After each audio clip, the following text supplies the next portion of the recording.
human being you've ever seen. I'd be so tough, but you're never going to get a deal that way. So that's the way it goes. All right, one more question. Hey, I want to respond to this. So look, for 4 years in the United States of America, we had a president who stood up at press conferences and talked tough about Vladimir Putin, and then Putin invaded Ukraine and destroyed a significant chunk of the country. The path to peace and the path to prosperity is maybe engaging in diplomacy. We tried the pathway of Joe Biden of thumping our chest and pretending that the President of the United States' words mattered more than the President of the United States' actions. What makes America a good country is America engaging in diplomacy. That's what President Trump is doing. Can I ask you? Sure. Yeah? Yeah. Okay. So he occupied our parts, big parts of Ukraine, part of East and Crimea. So he occupied it on 2014. So during a lot of years, so I'm not speaking about just Biden, but those time was Obama, then President Obama, then President Trump, then President Biden, now President Trump, and God bless, now President Trump will stop him. But during 2014, nobody stopped him. He just occupied and took. He killed people. You know what the contact line? 2015. 2014. 2014 and 2015. 2014. Yeah. So I was not here. Yeah, but that's exactly right. Yes, but during 2014 till 2022, yeah, the situation the same. The people are been dying on the contact line. Nobody stopped him. You know that we had conversations with him, a lot of conversation, my bilateral conversation, and we signed with him. Me, like a new president, in 2019, I signed with him the deal. I signed with him, Macron and Merkel. We signed ceasefire.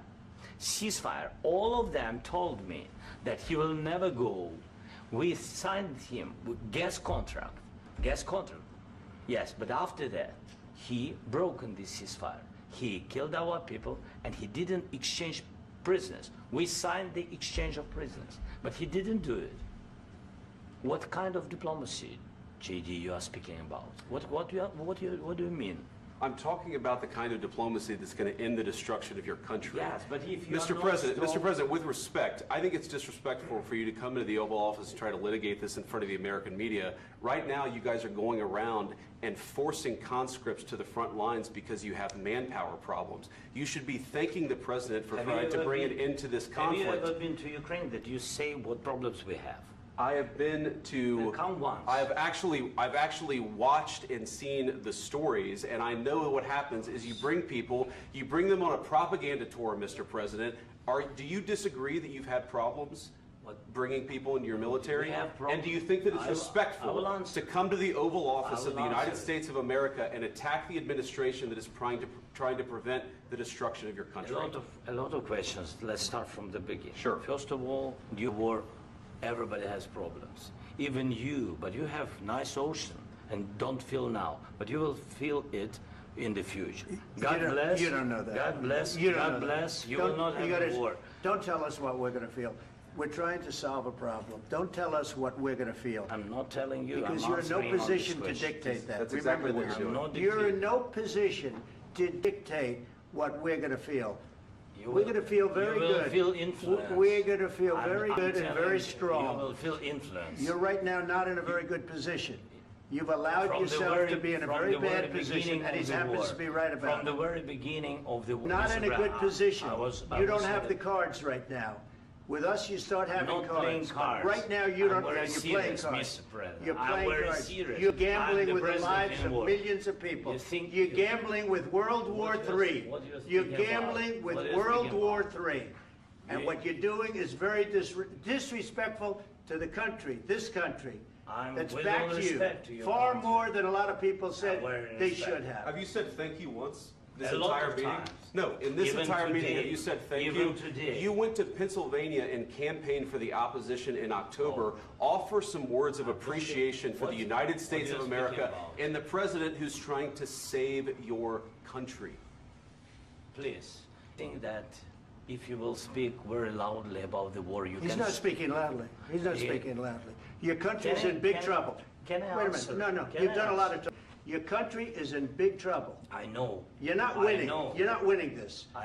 You have a damn good chance of coming out okay because of us. Mr. President, we are staying in our country, staying strong from the very beginning of the war. We've been alone, and we are thankful. I said thanks You haven't in been this alone. cabinet, You and haven't not been only alone. in this cabinet. We gave you, through I this said stupid president, $350 billion.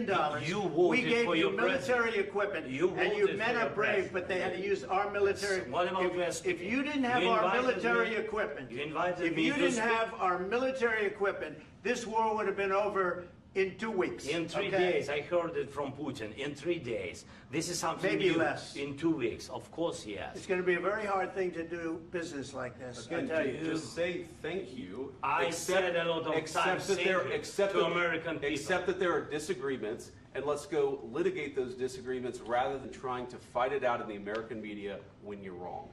We know that you're wrong. But you see, I think it's good for the American people to see what's going on. I understand, sir. I think it's I very understand. important. That's why I kept this going so long. You have to be thankful. You I'm- don't have the I'm cards. thankful. You're buried there. Your people are dying. tell you You're again, running I low know. on soldiers. Don't- Listen, don't please, you're running Mr. low on President. soldiers. It would be a damn good thing. Mr. And then President. then you tell us, I don't want a ceasefire. I don't want a ceasefire. I want to go and I want this.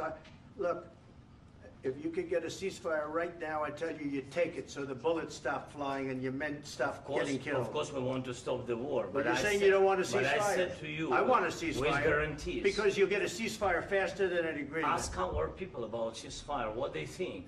That wasn't doesn't with matter me. for you what- That what wasn't this with me. means. It That was wasn't with with you. a guy named Biden who was not a smart person. This That is was your, with, this that is was with your Obama. president. It was your president. That was with Obama, who gave you sheets, and I gave you javelins. Yes. I gave you the javelins to take out all those tanks. Obama gave you sheets.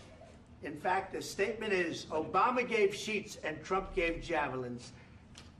You got to be more thankful, because let me tell you, you don't have the cards. With us, you have the cards. But without us, you don't have any cards. One more question to Mr. Vice President. I'm sorry. It's going to be a tough